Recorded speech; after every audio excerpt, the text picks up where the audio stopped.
Powell and Van Fleet, Norman Powell and Van Fleet. Van Fleet was playing awful, but he caught fire, but the coaching staff continued to play them.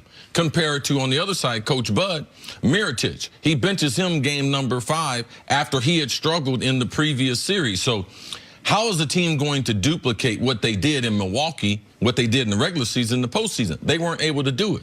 And from a defensive standpoint, people won't want to talk about it, but Toronto was the better defensive team. I thought they were in the Final Four. They were the best defensive team. The stats would say that the Bucks were. But the Bucks' inability to be able to guard the three-point line, that didn't hinder them during the regular season. It did come back to be able to bite them. The weakness in their defense, because they led the NBA in defense. In the playoffs, it's a different story. Toronto became far more physical. Their role players hit more shots. Bench scoring, first 3 games of the series, bench of the Bucks scores 43 a game. The other 3 games, they scored 20 a game. So the adjustments, I would say, are the subplots. But ultimately, it comes back, who was the best player on the court?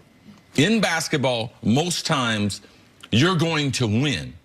In the game that's played on 94-foot court, the guy that's the best player, because he's playing both ends of it, Kawhi Leonard was the best player in this series. And that's what Kyle Lowry alluded to. He said, you know, we kept running into one guy. You kept running into a team where you didn't have the best player on the court.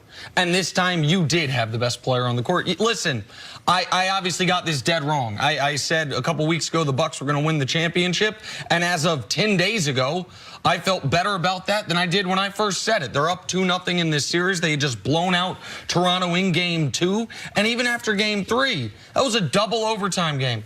That was a game where Milwaukee had multiple chances to win the game and win the series, essentially. Because you go up 3-0, no team's ever come back from that. Only a handful of teams ever even forced a game 7 after being down 0-3.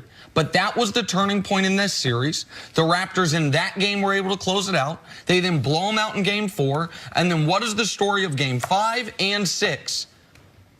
Period, point blank, the Raptors had a closer and the Bucks right now did not. And that is not an indictment on who Giannis is going to be. That does not take away from what he did during the season. But at the end of these games, the Raptors were able to run the offense they wanted to run. They were able to take away exactly what the Bucks wanted to do. And when all else failed, the Raptors could say, Kawhi, get us a bucket or at least get us a good shot.